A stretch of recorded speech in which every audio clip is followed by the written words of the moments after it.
Hey, Coach Lora, Erickson here. I'm doing my cool down, so hopefully it's not too noisy for you. But I did want to answer a question that I got on Twitter. Hello, thank you for joining, Mary J. Hey, thanks for joining. So, if you guys have other questions, I always want to invite you to post them to, either directly message them to me. I've actually got a whole list now, but and Twitter, tweet me at Blonde Runner. So thanks for joining. If you'll take a second to share this, you can share it to Facebook, Twitter, invite your friends so we can explore this while I'm cooling down. Hi, Sherry. I hope you guys can hear me pretty good. I did leave my music on in the background. I turned on off my fan. So yes, I'm sweaty. I just finished the cycling workout and I'm cooling down. So this is a good use of time for me. So the question that I got was, are we supposed to carefully measure, weigh out things, or guess things? Obviously this is for eating. I honestly recommend when people start really watching what they're eating to measure it, because I think you think, oh yeah, this is about that, and it's usually not. I've even known people that know nutrition well guess totally wrong. So for me, I actually have some tools that I use at home that I always know. Like when I use a certain spoon to scoop out things, and I'm not like majorly anal about my eating. Thanks for all the hearts, by the way. I use the same spoon. I know that's a half cup. I know when it's full, it's a half cup.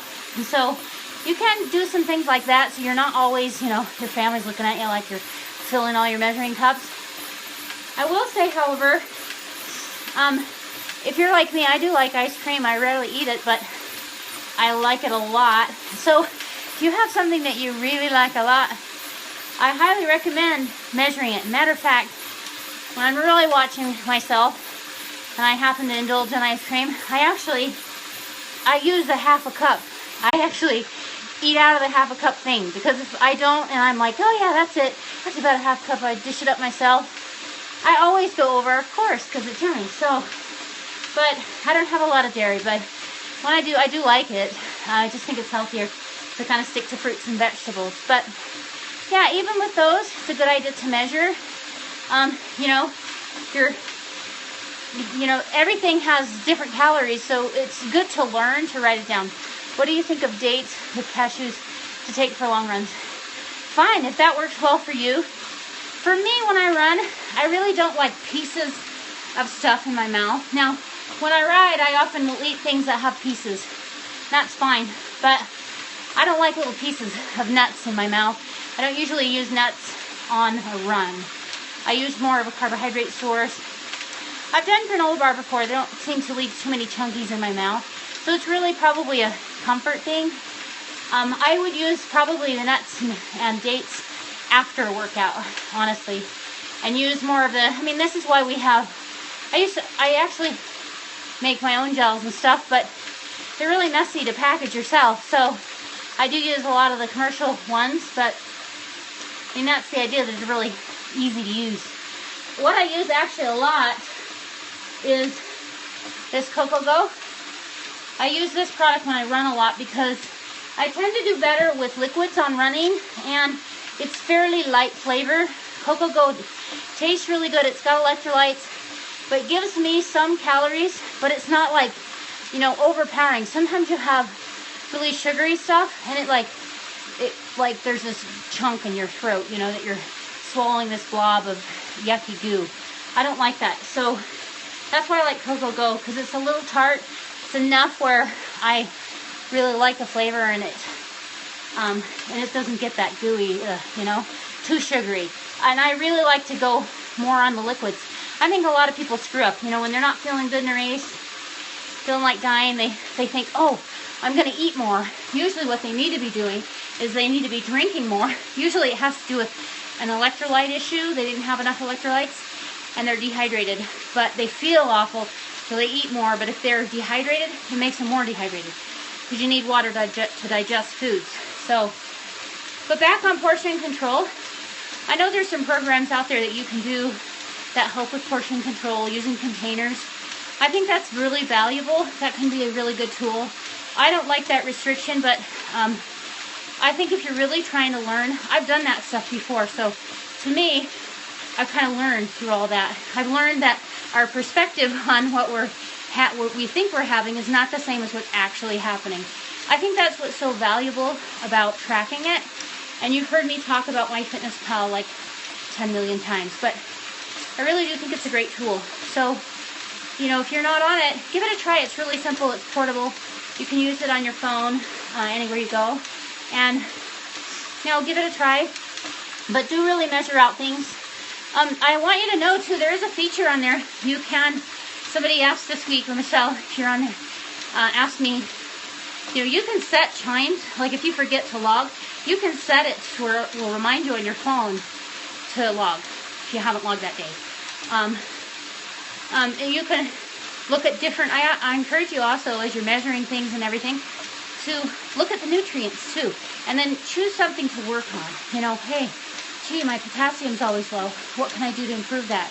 Look up what's high in potassium. Start integrating that into your diet. That's actually one I see low for a lot of people, which is very significant for athletes because you need potassium. It's a very needed electrolyte. So definitely make sure you're good on that one. And looking at them all is good. I know I talked about how to calculate calories. So there's another clip if you haven't seen that one before. I do post these to YouTube usually after most of them, unless I look really awful. No, actually, I probably look really awful right now, working out and sweating all over and talking. So hopefully that was helpful. Yes, definitely measure. Get some implement, you know, have some tools that you know you can use at home so you don't have to measure every single little thing all the time. When it comes to water, too, I actually have a cup that has a mark. Thank you for telling me I look good. It has a mark on it, the cup, so I know exactly how much is 8 ounces. I did that purposely because, and you can do this little experiment. Maybe I'm just a really curious George, but I like to do these things.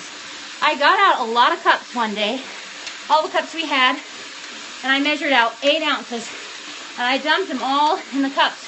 And it was surprising to me how different they looked in different cups, how the same amount. So I think there's a lot of our skewed perspective. It's kind of like if you have a dab of salad in a big bowl, it looks like a little bit. But yet in a small bowl, that's a lot of salad. It's just, it's relative to what's around it. So I think it is valuable to really measure and then have some tools. Have a cup. I always use the same cups. I drink water when I get up. I drink water with every meal. So water's really important too.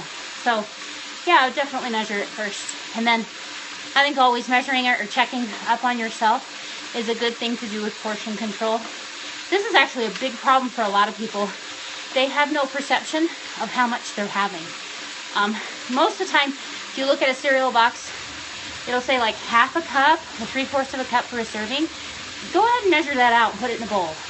You'll see it's like nothing. You have to have twice that amount. Most people normally have twice that amount. So multiply all those calories times 2. So yeah, portions are definitely important to look at, especially now around the holidays. You know, we tend to have a little more than we, you know, should have. And we certainly have more rich foods than we should have. So definitely check that out. Any other questions, please send them my way.